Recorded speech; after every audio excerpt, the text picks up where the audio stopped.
আসসালামু আলাইকুম everyone, welcome back to my channel. আশা করছি সবাই ভালো আছেন। আর কিছুদিনের মধ্যেই শবে বরাত, আর এই শবে বরাতে আমরা অনেক রকমই বরফি এবং হালুয়া তৈরি করে থাকি। আজ আমি আপনাদের সাথে শেয়ার করব খুবই অল্প উপকরণ এবং অল্প সময়ে তৈরি করা যায় এমন একটি বরফি রেসিপি, আর সেটা হলো সেমাই বরফি।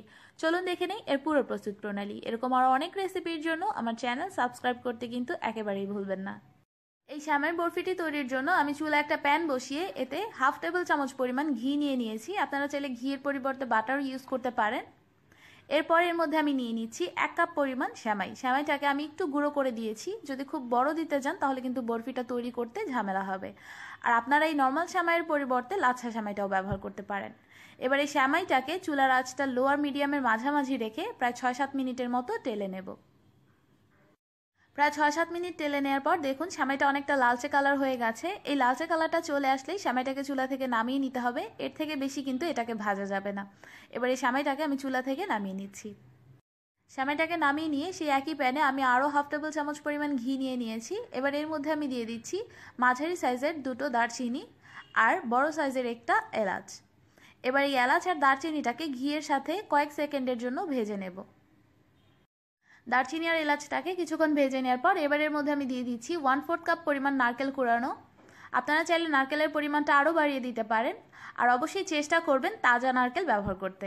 এবার এই নারকেলটাকে 1 মিনিটের মতো আমি ভেজে নিচ্ছি। নারকেলটাকে 1 মিনিটের মতো ভেজে নেওয়ার পর এবার এর মধ্যে আমি দিয়ে দিচ্ছি 3-4 টেবিল চামচ পরিমাণ চিনি।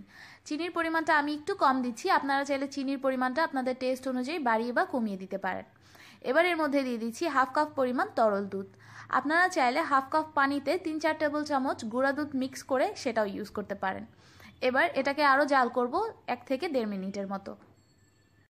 প্রায় 1.5 থেকে 2 মিনিটের মতো জাল করার পর এবার এর মধ্যে আমি দিয়ে দিচ্ছি আগে থেকে ভেজে রাখা সেমাইটাকে। সেমাইটা দেওয়ার পর এবার এটাকে খুব ভালোভাবে মিক্স করে নিচ্ছি। সেমাইটা এমন পর্যায়ে দেবেন যখন দুধের পরিমাণটা কিছুটা কম থাকবে। দুধের পরিমাণ যদি বেশি হয় তাহলে সেমাইটা কিন্তু একেবারে বেশি নরম হয়ে ভর্তা ভর্তা হয়ে যাবে, যেটা খেতে একেবারেই ভালো লাগবে না। আর জাল করার পরে যদি আপনার মনে হয় সেমাইটা এখনও খুব বেশি শক্ত রয়ে গেছে, সেক্ষেত্রে আরও 1.5 থেকে 2 টেবিল চামচ পরিমাণ দুধ অ্যাড করে নিতে পারেন। এবার সেমাইটাকে নাড়তে থাকবো যতক্ষণ না দুধটা পুরোপুরি টেনে শুকিয়ে যাচ্ছে। দুধটা যখন প্রায় শুকিয়ে যাবে তখন আমি এর মধ্যে দিয়ে দিচ্ছি 2 থেকে 3 টেবিল চামচ পরিমাণ গুঁড়া দুধ। এই গুঁড়া দুধটা দেওয়ার কারণে এটা একটু আঠালো হবে আর বরফিটা আটকে থাকতে এটা সাহায্য করবে। এবার গুঁড়া দুধটাকে খুব ভালোভাবে এর সাথে মিক্স করে নিচ্ছি। গুঁড়া দুধটাকে খুব ভালোভাবে মিক্স করে নেওয়ার পর এটা যখন দেখবেন এভাবে দলা পাকিয়ে প্যানের গা ছেড়ে আসছে তখন বুঝতে হবে এই সেমাইটা হয়ে গেছে। এবার এটাকে আমি চুলা থেকে নামিয়ে নেব, আর নামিয়ে নেওয়ার সময় আমি যে গরম মশলাগুলো দিয়েছি সেই গরম মশলাকে আমি বেছে তুলে নিচ্ছি। এবার এই বরফিটাকে আমি যে বাটিতে তৈরি করব সেই বাটিতে আমি আগে থেকে একটু ঘি মেখে নিয়েছি, আর এই সেমাইটাকে গরম থাকা অবস্থায় বাটিতে নিয়ে নিচ্ছি। বাটিতে ঢেলে নেওয়ার পর সেমাইটাকে একটা স্প্যাচুলার সাহায্যে আমি সমানভাবে বিছিয়ে নিচ্ছি।